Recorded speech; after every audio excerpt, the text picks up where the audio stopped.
America মোড়ল এখন নিজেই কিন্তু ফেঁসে গেছে। এখন তার আর বলার মুখ থাকছে না। এই কারণে যে এই যে আমেরিকা হামলা করলো, যেখানে আগে ইসরায়েলকে সে থামালো, ইসরায়েলকে থামানোর পর সে নিজেই হামলায় যুক্ত হয়ে গেল। কারণ তার প্রেস্টিজে লিখেছে তার একটা অ্যাপাচি হেলিকপ্টার সেটা ধ্বংস করেছে ইরান।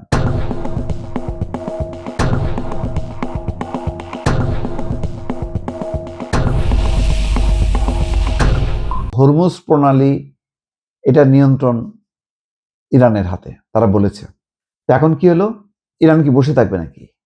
ইরান তো ঘটনাক্রমে ইসরায়েলকে আশকারা দিচ্ছে, লেবাননে যুদ্ধবিরতি লঙ্ঘন করে হামলা চালাচ্ছে আমেরিকা, ওই একটু মাঝে মধ্যে একটু করতেছে। কিন্তু কার্যকরভাবে থামানোর জন্য যে শাস্তি প্রয়োগ করা, যেমন ইরানের উপর হামলা চালাচ্ছে, তো আমেরিকার কথা যে শুনছে না, এই কারণে আমেরিকা কি ইসরায়েলে হামলা চালাচ্ছে? তা তো চালাচ্ছে না, বরং ওই যে আদরের ছোট ছেলে দুষ্টুমি করতেছে, এই জন্য বকাঝকা দিচ্ছে।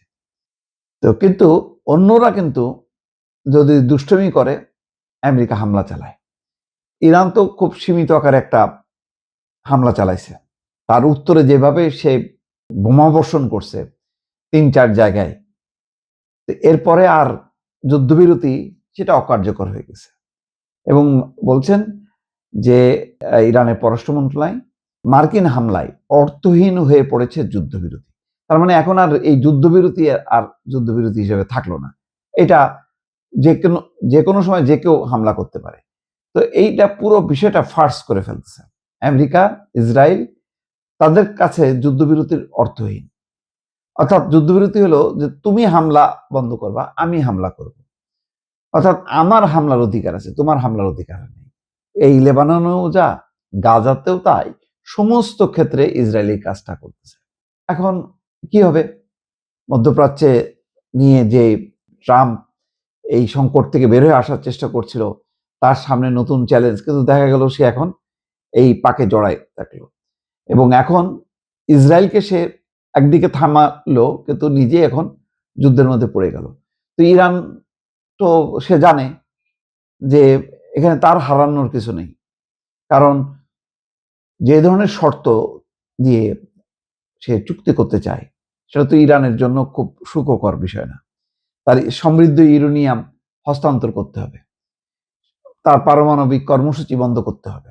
তো সেগুলি কেন করবে? যার জন্য করবে সে তো তার ধ্বংস চায়, সে আমেরিকার জন্য সে কেন করবে? সুতরাং ইরানও এখন তার শক্তিতে বলিয়ান হয়েছে, এবং ইতিমধ্যে এইটা একটা অক্সিজেন হিসেবে কাজ করছে।